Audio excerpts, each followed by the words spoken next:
Welcome to our Bible class tonight. Glad to see you. Hope you are having a good week. I'm sure some of you are facing the challenges of life just because in a group like this, we've all got challenges. Some weeks can be harder than others, but hopefully you're navigating them well and relying on God to get you through them. This world is tough. Remember that. It's a tough place to live. Without God, I'll tell you, we don't have anything. We're going to see that tonight in the book of Ecclesiastes. Glad you're here. Hope you've had a good week thus far and hope you're planning for Sunday. This Sunday we have a special Sunday evening service. Will be our praise, prayer, and you know me, I got to add the third P, preaching as well.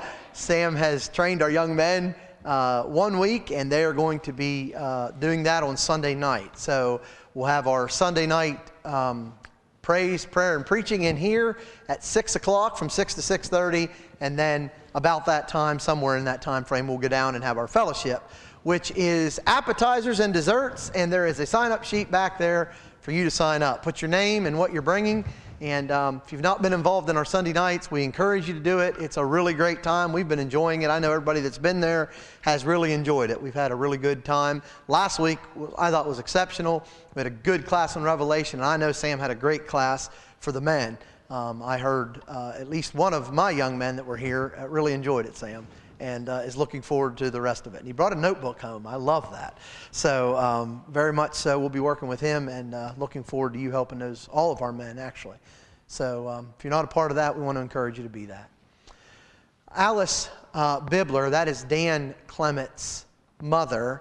Dan had just got a text on his way here tonight.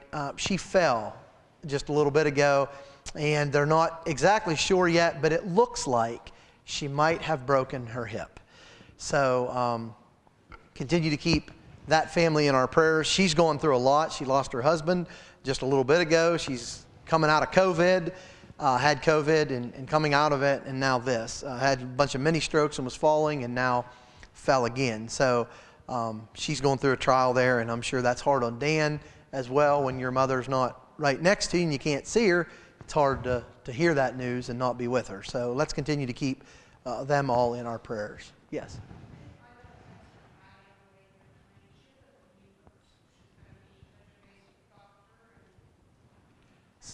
Okay, so Patty's not feeling well. I know she was under the weather on Sunday as well, and we missed Patty, but let's keep Patty in our prayers. If you think about it, send her a text or a card, let her know you missed her, and that'll encourage her as well. Is there anything else that is pressing that I need to mention? All right, let's go ahead go to God in prayer, and then we'll begin our study together. Father, thank you so much for the time and the opportunity we have to be together as your saints and your people, as your family tonight, Father, as we approach your throne of grace and mercy, thanking you so much for the day of life that you've given us, the beautiful sunshine that has been all around us today, at least in this afternoon, and just the air and the changing of the seasons and just the beautiful things we can behold, Father. We get distracted by a lot of cares and burdens in this world, and we forget sometimes to just stop and know that you are God. Be still and know that you are God. Help us to do that more often. Help us to spend time in quiet time with you in meditation and prayer, and just recounting all the blessings and all the greatness that you give us and the kindness and the mercy that you bestow. Father, we're thankful for the family of God that meets here at the Susquehanna Valley, and we just pray that we might continue to be a good influence in this world. Help us to be salt and to be light. Help us to not ever become dim in our bright shining. Father, help us to live for you every day. Let's not be ashamed, and help us to be bold in our lifestyle as Christians. Help us not to cower when faced with temptation and with the enemy. Father, give us strength to endure this world that we might live and be victorious in it. Please bless each of our members and all the individual struggles that we have going on in this congregation. A lot of health problems, some mental health problems, some physical health problems, some stress and anxiety that bother people, and just all kinds of things. Family issues, Father, we have a lot going on. A lot of people need your help. We just pray your blessing upon us, and help us to look past the problems of this day and to see the glories that are yet to come in this life, and most of all in the life to come. Help our study to go well tonight as we glean much from the inspired penman of Ecclesiastes, and as our young people go and learn more about your Son. Help us to live like Jesus and to follow in his footsteps. In his name we pray. Amen. All right, young'uns, you can go to class now. In the book of Ecclesiastes, hopefully you got a new outline. There was a new outline on the table out there. Does anybody need an outline? Did you fail to pick one up when you came in? Anybody need one? Excellent. The old outline from last week, if you didn't get it, is on the box, back there on the suggestion box. The new outline is on the table, and that will be reversed next week. So if you don't get this one, it'll be on the box, and we'll have a new one. Maybe not a new one next week, but we'll have a new one coming shortly. All right, so we are looking at the book of Ecclesiastes. There's two primary words or two phrases. One is more than a word that you're going to remember when you're studying the book of Ecclesiastes. The first one is what? Vanity. Vanity. What's the second one? Under the sun. Under the sun. So everything is vanity under the sun. And this life without God is vanity. And that's really the approach he's taking. That is what the inspired penman is going to show us. So remember that when we go through this, it's going to look, it's going to look a little doom and gloom. It's going to look like, are you kidding me? Why even live? Well, he's going to tell us why we're going to live when we get to the end of the book, all right? But it really helps us, even as we're studying the book, to see that, really without God, nothing matters. And this is why our world is so empty. This is why people in our world are hopeless. This is why pandemics drive people to the edge. This is why it does it, because they don't have anything except this world. When you don't have anything except this world, it's pretty doomy and gloomy, especially in a time frame like now. I mean, what do we have to look forward to? Everything you hear, it's negative. I mean, it's just negative infiltrates this world. The world is negative. And so I know you've come from a world this week that you've been fed negative thoughts. Whether you meant to or not, you've been fed it. If you've been on social media, you have been inundated with it. If you have worked and been in the workforce, you have heard people talking about it. If you follow blogs, you've heard all the doom and gloom that's coming our way. Well, let me tell you something. I'm not all that concerned about what this world has to offer. I don't plan to stay here forever. I'm not going to be here that much longer. Solomon's going to show me that. He's going to show me that, listen, I've lived a lot of years, and the only thing that really matters is have God in the center of my life. When I have God in the center of my life, I can get through this, all right? I'm a pilgrim here, and so are you. We're not meant to be here forever. So let's take that thought, vanity under the sun, and let's begin the first 6 chapters. In the first 6 chapters, your first blank will be consideration. First 6 chapters, what Solomon's going to do, he's going to kind of step back and he's just going to look at his life. Now remember, he's an old man and he's looking back at what he's accomplished. He's looking back at his life and he's essentially going to say, here's what I did. And it's almost like a story he's telling us, okay? It's an inspired story. But he's essentially telling us, listen, I've tried this. Here's what I've tried and it didn't work. And I can imagine if you and I would be wise enough to look at Solomon's life and say, Solomon, what did you try and it didn't work for you? I'm not going to try it. Okay, I don't want to try those same things. Let's look at what he had. Number 1, consideration. Chapters 1 through 6, all is vanity. Letter A, how are we going to know all is vanity? What's his consideration? He's going to show us proof from deeds. Proof from deeds, chapters 1 and 2. Remember, we're taking this chunk of meat, 6 chapters, and we're starting to break it and pull it apart. So when we look at chapter 1 and 2, we're going to see, he says everything is vanity, and then he's going to give us proof from deeds, proof from things that he's actually done. He's actually laid his hands on this stuff. And in the first 11 verses, it's going to be generally speaking.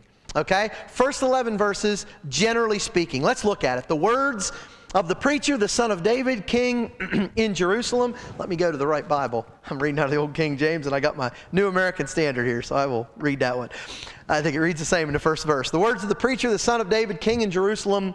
Vanity of vanities, says the preacher. Vanity of vanities, all is vanity. That's why a lot of people just stop right now. I don't even want to read the book. It's depressing. No, keep going. You'll see what he's saying.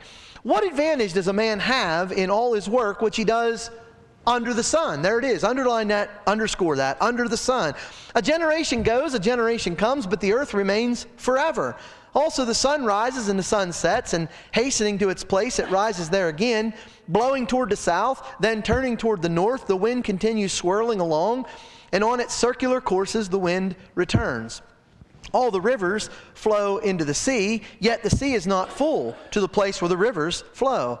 There they flow again. All things are wearisome. Man is not able to tell it. The eye is not satisfied with seeing, nor is the ear filled with hearing. That which has been is that which will be, and that which has been done is that which will be done. So there's nothing new under the sun. Is there anything of which one might say, see this, it is new? Already it's existed for ages, which were before us. There's no remembrance of early things, and also of the latter things which will occur. There will be for them no remembrance among those who will come later still.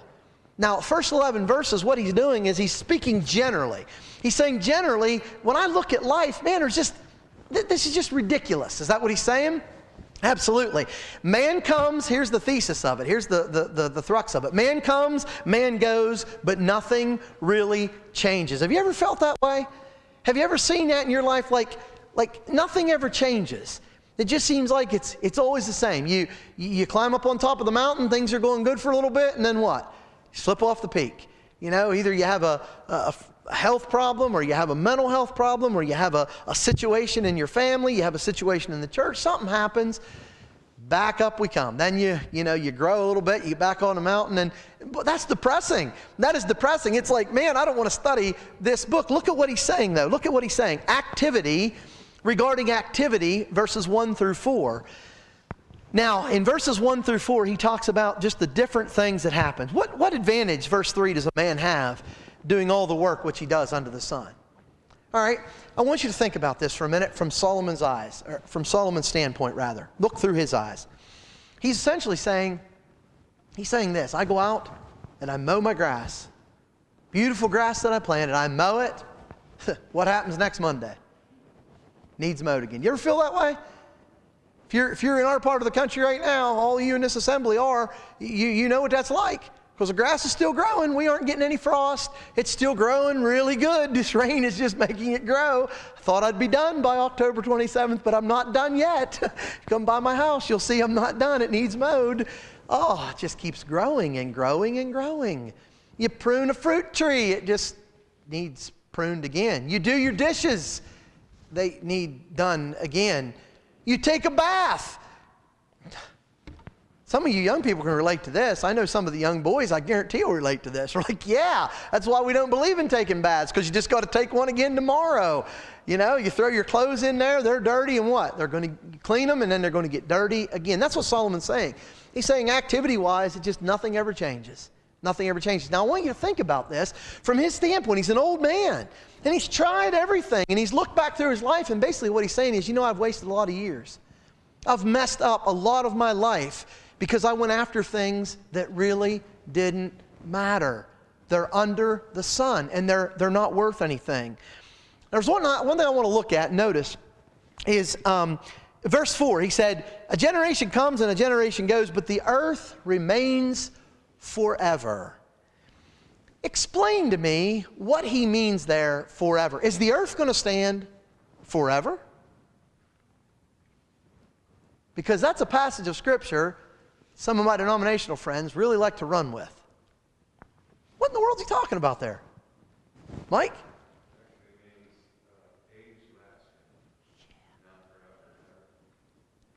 Absolutely. We got to look at context. And also, we got to look at harmonization. So, context, what's he talking about? Well, he's contrasting something that appears to be age-lasting, keeps going on and on and on, with something that just never changes. All right, his life, it just comes and it goes. A generation's raised up and a generation dies. This doesn't last. But he looks at the earth, and the earth sees all these graves. The earth just lasts forever. But forever there exactly doesn't mean forever like you and I would think of it. In fact, let me give you a couple of examples, and I want you to harmonize these. You might even want to write a couple of little notes, because sometimes you'll see people that'll say, see, the earth's going to last forever. You teach that it's going to be destroyed, but it's not going to be destroyed. It's going to be purified. Well, let's talk about that. Go to Jonah chapter 2 and verse 6. You might be thinking, have you lost it, Rodney? Why in the world would you go to the book of Jonah to talk about the earth lasting forever? Well, I think when we get there, you'll see it. Okay, Jonah chapter 2 and verse 6. This is Jonah in the belly of the big fish. And here's what he says. I descended to the roots of the mountains. The earth with its bars was around me forever. Wait a minute. Was Jonah? The bars, by the way, they're probably most likely the teeth of the well as it closed on him. He felt like he was in bars. Was Jonah in the well's belly forever? How long was he in there? 3 days. It felt like forever. There you go.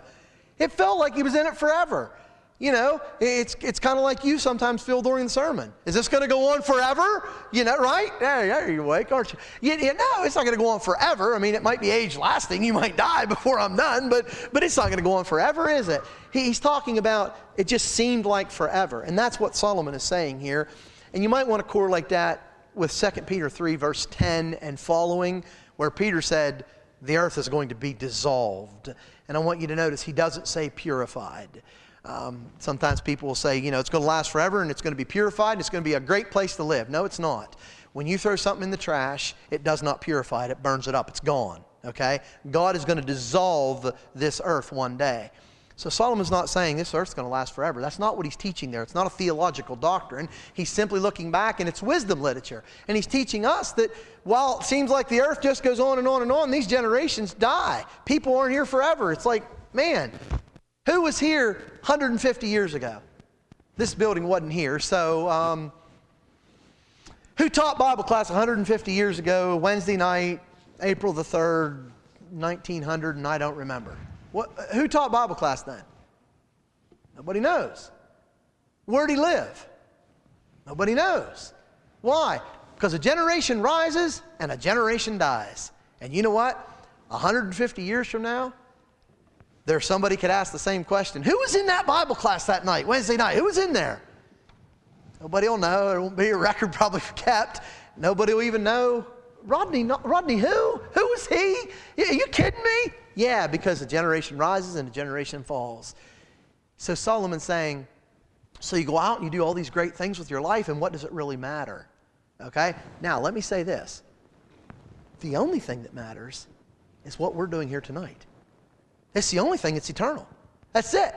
This is it. This is being accounted to us for righteousness. We are doing spiritual things that matter. Now, you think about that. Tonight, you could have watched reruns of The Cosby Show, or you could have come to Bible class. Feels good to sit around and watch reruns of The Cosby Show. Well, let me tell you something, it's not eternal. Okay? What you're doing tonight's eternal. And that really helps us when it comes down to making decisions, doesn't it? It helps us. What are we going to do? What am I going to do here? You know what? That doesn't really matter. When I look at the big picture, this is what matters. This is what matters. All right. So, the activity. Secondly, the atmosphere. He brings up the atmosphere, verses 5 through 7. And he deals with three things. He deals with the sun, the wind, and the sea. Here's what is so interesting. He sits back and he looks at the sun. I don't know where you're at, like on your timetable. It probably depends on your age and what you've been dealing with this week. For some people, it probably seems like, I can't believe it's only Wednesday. Is there anybody here that feels like, I can't believe it's only Wednesday? Okay? Some people feel like it's only Wednesday. If you've had a hard week, sometimes you're like, when is this week ever going to end? For me, from where I stand, I can't believe it's already Wednesday. And I see this a little clearer, maybe because Sundays come so quickly for me. They approach so quickly because you see the days just chiseling away, and you've got Bible class, you've got sermon to preach, and here it comes. It's coming at you every Sunday. So I can see a little bit of what Solomon's saying here. He's saying the sun comes up and it seems like it just runs over and it's going back down again. Now you and I know the sun doesn't rise and the sun doesn't set. We know the earth moves. But what he's talking about, he's talking in regular language that we can understand. It seems like the sun just goes like this. Somebody told me we're turning the clocks ahead. Not this week, next weekend. Doesn't it seem like we just sprung ahead? To me, it just seems like I just figured out how to move some of my clocks ahead. I hate these new clocks. I have to Google things. I can't figure it out on my own. My bus is terrible. I have to Google it every time. I hate my new bus. I can't change the clock. So it just seems like it goes so quick. He said the sun is like, you blink and it's a day's gone. The wind. He said the wind is just like it swirls, and here it is. It's going this way, and the next thing you know, it's going that way. And if you really look at a radar, you'll see what he's saying here. The swirling of the wind, it changes constantly. It never hardly stays the same. That's why they have those big triangular things at the airport, so the plane can see which way the wind is blowing when he comes in, because it changes so much. And then he talks about the sea, talks about the water cycle. Now what's interesting here, he's not trying to set forth an apologetic passage in verse 7. But what he's giving us is amazing. He said, all rivers flow into the sea, yet the sea is not full. To the place where the rivers flow, there they flow again. You know what he just divulged in verse 7? Our water cycle. Why is it that the sea's not full? Stephen, why is the sea not full? Okay, the rivers flow into the sea, but why isn't the sea full? If you take a cup of water and a pitcher and pour it in there, will that cup eventually fill over? Why doesn't the sea do that? What's the sun have to do with it? I'm not saying you're wrong, I'm just challenging you. Evaporation. Yeah, evaporation. Good job. So the water cycle.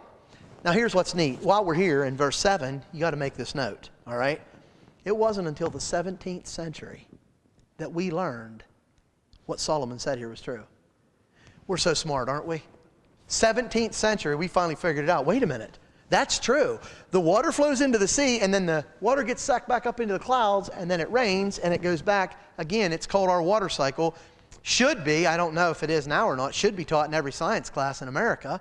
Ought to teach about the water cycle. And of course they ought to go, even our public schools ought to go to Ecclesiastes 1 and verse 7 and say, see, God created the water cycle and Solomon knew it. 17th century we figured this out. Look at how many thousands of years before Solomon knew it. Now question, how did Solomon know it? Inspired of God. God told him to pen it. Solomon didn't know this on his own. He was wise, but he didn't know this. God told him to write, this is what I do. Now you want to talk about apologetic value. The book of Ecclesiastes has it. Apologetics, giving a defense. The Bible is inspired of God. 17th century we figured that out, that the water cycle was true. All right, the atmosphere. Number 3, he looks at, verse 8, he looks at accomplishment. He looks at accomplishment. Look at verse 8. All things are wearisome. Man is not able to tell it. The eye is not satisfied with seeing, nor the ear ever filled with hearing. Do you see, you just work continually to provide food and water and shelter. And it seems like you get everything laid out where you need it, and then you start over again. Your clothes wear out, and your food goes stale, or you eat it. And it's a lifestyle, isn't it? You live to stay alive. That's the way it works. We don't like to think of it that way. We like to think of laying up treasures and taking it easy, don't we? We live in America, the whole, I want to retire and pull all my goods up around me and sleep. It's not God's design, first of all. I'm not saying retirement's not God's design. I'm saying the idea of sleeping all the time and just relaxing is not good. But Solomon said, man, I've tried this, and look at this, all these accomplishments. It just seems like I keep going and going and going. Like the Energizer Bunny, I never run out, but I never get full either, right? That's what he's saying. He says, he uses, generally speaking, he talks about activity, about atmosphere, about accomplishment. Then, fourthly, and this will be a blank on yours, he talks about ability. I want you to look at verses 9 through 11. That which has been is that which will be, and that which has done is that which will be done, so there's nothing new under the sun. He's saying there's nothing new under the sun. You know what's really funny to me? That statement's true because it's there. Whether I observe it or acknowledge it, it's true. But I am amazed at how interesting there's really nothing new under the sun. May I use an up-to-date illustration? COVID. Do you notice all the ways they're telling us to keep ourselves clean from COVID so you don't get COVID? What are they telling you? I think Jay hung one up back here in the bathroom when it first all started. Might have been there before, I just never saw it till COVID. What is it about washing your hands? What do they tell you to do? 20 seconds. We taught our kids A, B, C, D, E, F, G, right? Say the alphabet. Run through the alphabet. Wash your hands while you're saying the alphabet. Underneath, in between, around the fingernails, right? You go and watch a YouTube video on this if you don't believe me. It'll tell you the truth on the internet. And you clean your fingers up. And they say, married people, make sure you get under your rings and around your rings, because those little germs get in there and hide. And if you can really go up to your elbows, there's nothing new under the sun. You know who told us to wash our hands like that? Well, he didn't tell us specifically, but he told the Jews all the way back in the book of Leviticus. You know, the priests were supposed to wash their hands, and they were supposed to go in and douse them. And I don't know if God told them to say the Hebrew alphabet or not. I don't know exactly their time frame, but they were to wash their hands. They were to wash up to their elbows. There's nothing new under the sun. We think all of a sudden we've got this all figured out with the hygiene. And if you don't touch your mouth and your face, you'll be good. My grandmother used to get mad at me when I would come home from school and I would go like that. She'd say, "Don't touch your face. You've been at school all day." Well, Grandma wasn't worried about COVID. She was worried about me getting, I don't know what, maybe she's just worried about me touching the food after I'd touch my nose. She didn't want me to touch my face. She's big on it. Don't touch your face. They've known this for years. This stuff is not new. It's not new. What he's saying, there's nothing new under the sun. There's not a rule that's going to come up that's going to really be dazzling to us that we've never heard before. Now, that isn't arrogance when we say that. Solomon's just simply saying, what's been is been, and it's going to be again, and what's not is not going to be, and that's just the way it is. Everything's the same. You know, a lot of the old-time methods, that I'm calling like your grandmothers did, grandpas did, you know, those are really becoming back around. They're coming popular now. In fact, they're called trending. They're trending now. It tickles me to death. Go to these homesteader conferences and stuff, and they're talking about things that my great-grandparents were doing like before it was cool, and your great-grandparents were doing before it was cool. Now you can do a blog on the internet if you do it. And I like them. I'm not against them, but I'm saying now they're trending. There's nothing new under the sun. All these things have been. Solomon says there's just really no way to look at life and say, yeah, this is new, this is exciting. Everything's the same. Now, he's looking at life. I've tried it all and nothing's really thrilled me. Now, and in a minute, we're going to get into something else that he's tried, and we're really going to have to pay attention here. Because Solomon says, I've tried sin. And boy, there's nothing new under the sun with sin, is there? Let me tell you something. There's no sin. Listen to this, young people. There's no sin in this world today that hasn't already been tried. It's already been. You say, no, there's some new things out there. No, there's no new things out there. It may be more well known because of social media. It may be well known because of media. It may be more accepted in our society, but it's not new. You go back and read Genesis 13 to 19. Everything was going on in Sodom and Gomorrah. It was worse than Selinsgrove in that time frame. Maybe not much worse, but it was worse. Nothing new. Sin is sin. Let's keep going here. Specifically, he talks generally and then he talks specifically. Chapter 1, verse 12, all the way through chapter 2, verse 26. Let's break that big section down. What did Solomon try? Well, first of all, your first blank under specifically, he tried astuteness. Astuteness. If you can't spell that, just put wisdom. It just doesn't begin with an A, so I can't put wisdom there, okay? So he tried astuteness. Look at chapter 1, verse 12 through 18. I, the preacher, have been king over Israel and Jerusalem. I set my mind to seek and explore by wisdom concerning all that has been done under heaven. It's a grievous task which God has given to the sons of men to be afflicted with. I've seen all the works which have been done under the sun, and behold, all is vanity and striving after the wind. What is crooked can't be straightened. What is lacking cannot be counted. I said to myself, behold, I've magnified and increased wisdom more than all who were over Jerusalem before me, and my mind has observed a wealth of wisdom and knowledge. And I set my mind to know wisdom and to know madness and folly.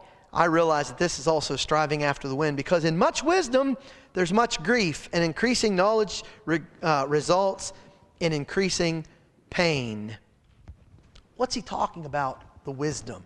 What's this wisdom he talks about? What kind of wisdom is it? What kind of wisdom was Solomon blessed with? More than anybody in Jerusalem.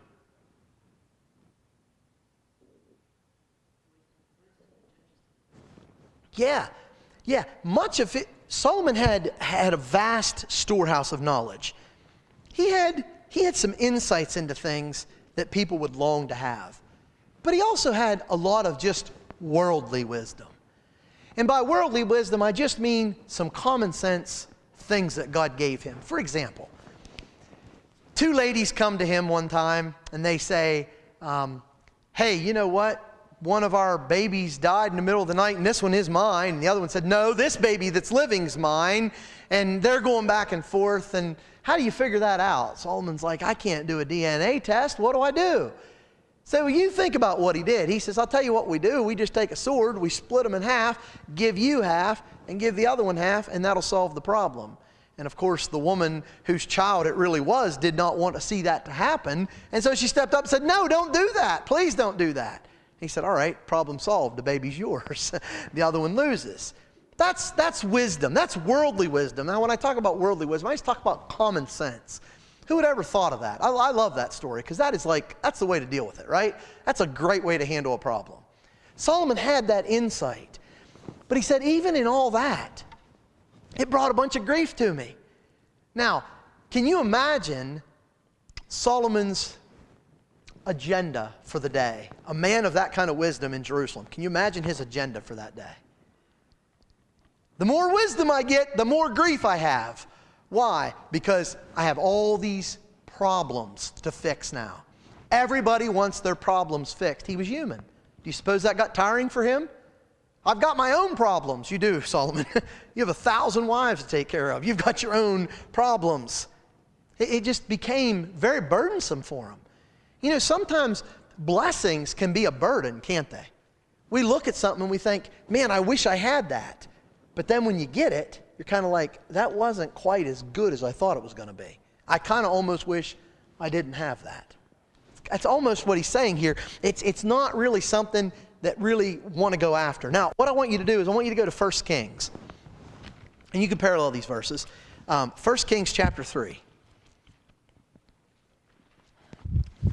1 Kings chapter 3, and let's look at verse 12.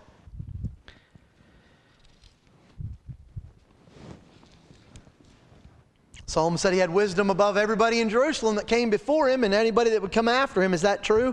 1 Kings 3:12, behold, I have done according to your words. Behold, I have given you a wise and discerning heart, so that there has been no one like you before you, nor shall one like you arise after you. It almost seems like verbatim he's saying the same thing, doesn't it? Harmony of the scriptures. Secondly, it also shows the author pretty clearly. God said to Solomon, there's no one like you before, and there's no one after you when it comes to wisdom. Solomon said, remember me, I'm the guy that had the wisdom. There was no one like me before, and there was no one like me after. Who's writing this book? Well, Solomon's the penman of both of those, or it's about Solomon in 1 Kings, and he's writing Ecclesiastes, but God is inspiring the penman to write the same story. The story jives. He's basically saying, I had all this wisdom, and it didn't do anything for me. It didn't do anything for me. Now, remember, he's looking at it from the end of his life looking back. Really didn't benefit me. Astuteness. Number 2. Boy, you're listening here. Every young person better listen clearly. I want you to listen, young people. I want you to look at the second thing he tried, alcohol. He tried astuteness. He tried alcohol. Chapter 2, verses 1 through 3, Ecclesiastes. I said to myself, come now, I will test you with pleasure. So enjoy yourself. And behold, it too was futility. I said of laughter, it's madness, and of pleasure, what does it accomplish?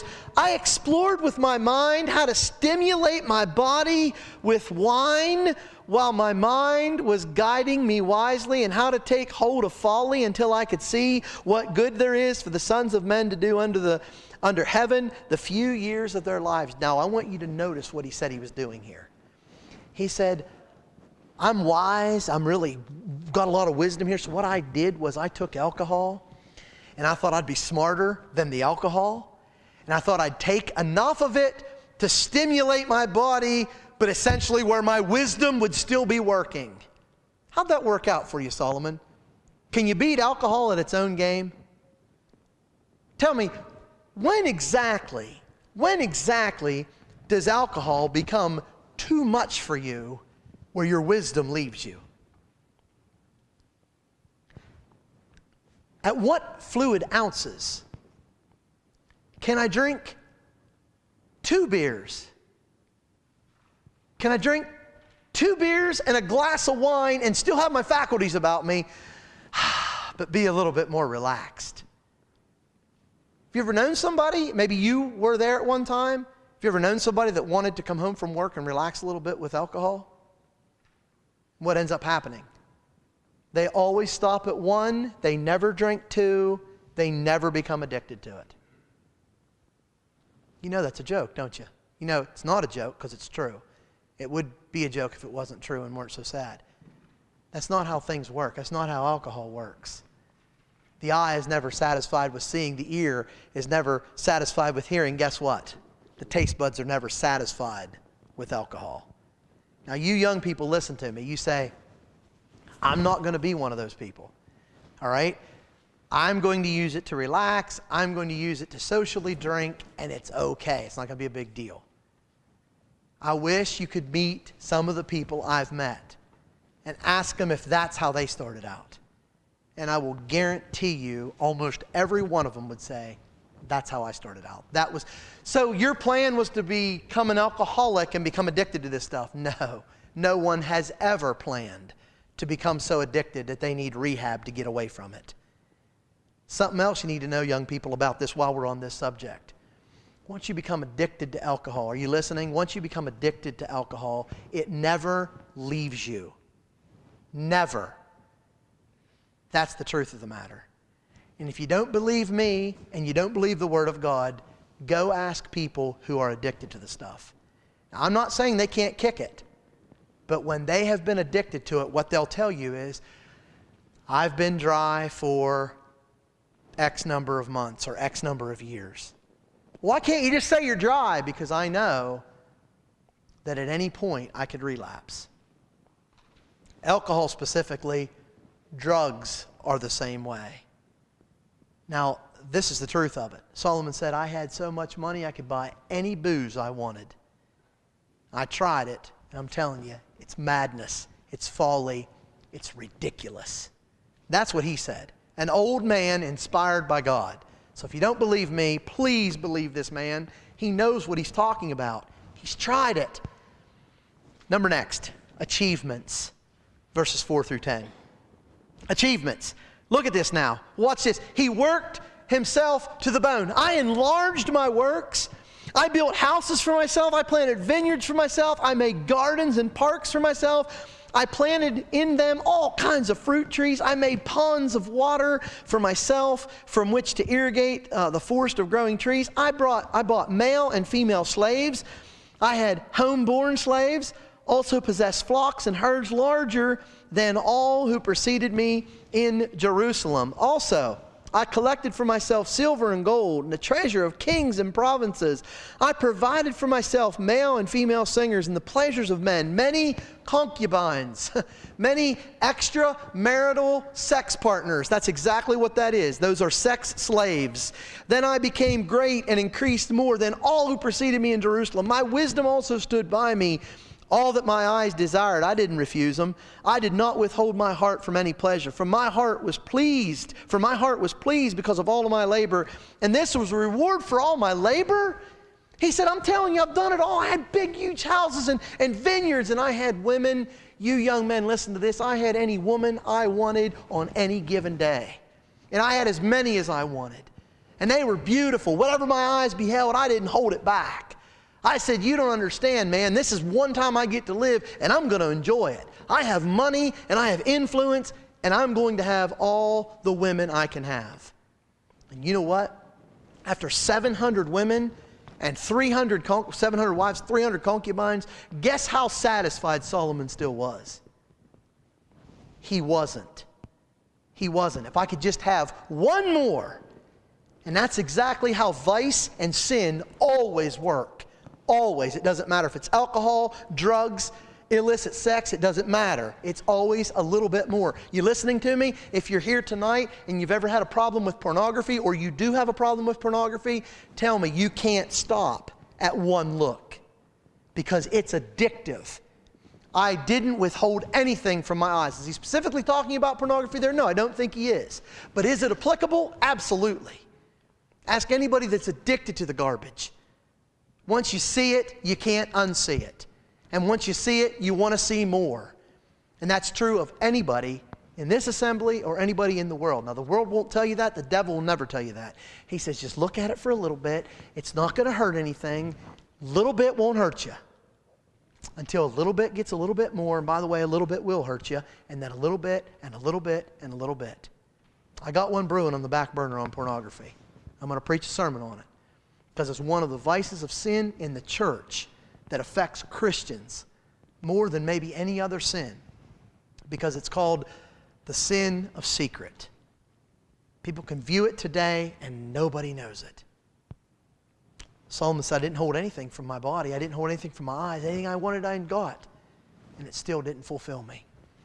Achievements. Any questions or comments? Pretty sad, isn't it? Pretty sad the poor guy had to be an old man ready to die before he realized, aren't we blessed? Seriously, aren't we blessed to have this book? You young people that are in your teenage years, and you young people that are a little older than teenagers, isn't it great that we have Solomon's story on this? I don't have to try it. I don't have to try it. Solomon said it doesn't work. I believe him. I believe it's not good for me to do. 1 Kings chapter 7, verses 10 through 12. 1 Kings 9, verse 19. He had so much money. When you go read those two texts, he had, in Solomon's day, a talent of gold. Listen to this for a second. Think about this. A talent of gold was about $32,000. About. 32,640 is what the experts say. Let's just round it to 32,000. One talent of gold. 1 Kings 10 and verse 16 says he got 666 talents of gold.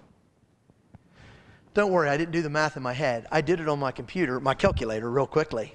That comes out to, if my calculations are right, $21,738,240. That's a pretty decent chunk of change, isn't it? Solomon said, I built everything I wanted. I did everything I wanted. And you know what he's saying? It wasn't worth the place I had to keep it. It wasn't worth anything. It was vanity. Now, that brings us to a point. Well, then why live my life? Why am I even living my life? The one purpose that we were created for is what, Christians? One purpose. Glorify our Heavenly Father. That's it. Do you know how many people never ever hear that? They don't know it. They have no idea why they were born. They have no idea why they go to work. They have no idea why they're living. We are living for one reason, to glorify our Father. You go to work tomorrow, whatever your job is, you know what your job, you know what your real job is? It's to glorify God. You know why you make money? Yeah, so you can pay bills. Yeah, you can go on vacation. You can enjoy that money. We're going to see it's a gift from God. But it's not all selfish. It's so I can help spread the gospel. It's so I can help people who are in need. It's not about me. And that's what Solomon's saying. My life's centered around me. I was a little package. I'm telling you, he said it was vanity of vanities. It was not worth it. So when we think about our lives, we have to exist for a bigger purpose, for a better purpose. There's got to be something out there that matters. That's what he's saying. We're going to see it. We're going to see it. Conclusively, he concludes the whole thing in verses 11 through 26. Chapter 2, verse 11 through 26. Thus I considered all my activities which my hands had done, the labor which I had exerted. Behold, all was vanity, striving after the wind. There was no profit under the sun. You ever try to catch the wind? Grab a hold of it. Grab a hold of the wind tomorrow. See if you can grab a hold of it. You can't lasso it. Wasn't there a famous character that tried to lasso the wind? Who was that guy? Yeah, Pecos Bill. Pecos Bill tried to lasso the wind. He didn't. He did it, I think, on that one, but that was a make-believe movie, so you aren't going to lasso it. Verse 12, so I turned to consider wisdom, madness, and folly. For what will the man do who will come after me? or after the king, except what has already been done. I saw that wisdom excels folly as light excels darkness. The wise man's eyes are in his head, but the fool walks in darkness. And yet I know that one fate befalls them both. He says, here I was wise. I knew what was going on. A fool didn't know what was going on, but he says what? We both end up in the same place. We both die. Now watch this. Watch how he brings this out. Verse 15, then I said to myself, as is the fate of the fool, it will also befall me. Why then have I been extremely wise? So I said to myself, this too is vanity. For there's no lasting remembrance of the wise man as with the fool, insomuch as in the coming days all will be forgotten. How will the wise man and the fool alike die? So I hated life, for the work which had been done under the sun was grievous to me, because everything is futility and striving after the wind. Thus I hated all the fruit of my labor, for which I had labored under the sun. For I must leave it to the man who will come after me. And who knows whether he'll be a wise man or a fool, yet he'll have control over all the fruit of my labor, for which I labored by acting wisely under the sun. This too is vanity.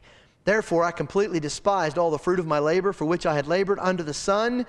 When there is a man who has labored with wisdom, knowledge, and skill, then he gives his legacy to one who has not labored with them.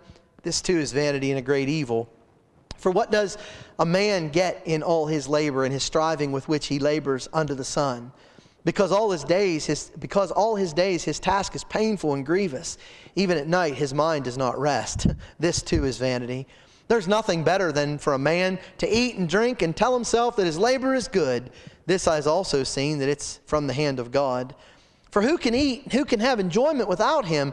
For to a person who is good in his sight, he has given wisdom and knowledge and joy, while the sinner he has given the task of gathering and collecting, so that he may give to one who is good in God's sight. This too is vanity and striving after the wind. Can you see his exasperation? What he's saying, I've spent all my life doing all these things. Look at these vineyards. Guess what? I'm about ready to die, and somebody else is going to get them. Are they going to be wise or a fool? I don't know. What's going to happen to all my money? What happened to Solomon's money? You know? Don't worry. I don't either. You're thinking, oh, wait a minute. What Bible story was that? I don't know. Where's his gold? Where's his silver? Somebody else's hands. Absolutely. Could be buried somewhere where nobody ever will find it. Go read a story about Dents Run, Pennsylvania. Want a fun little story on the internet? Read a couple of books on Dents Run. The Dents Run gold that's missing. It's in the hills of Dents Run, up where the boys and I sometimes go to the mountains to hunt. I take a shovel. I'm looking for that gold. I know it's there. I'm going to find it one of these days. Who knows? How much gold has been lost along the way? How much gold has been down the Susquehanna River? Who knows? There could be a plethora of gold under there. We don't know. It comes and goes. We don't even know it. What he's saying is, you work so hard for all these things and it's gone. It doesn't matter. His life, at the end of it, he says, I've wasted these years doing all these things where I could have been doing something good. Now, young people especially, I want you to listen to him. Listen to Solomon here. You are going to set your sights on a career someday. What career are you going to choose? What career do you want to do? I want to encourage young people, the first thing on your list is put glorify God. Second thing, make a difference.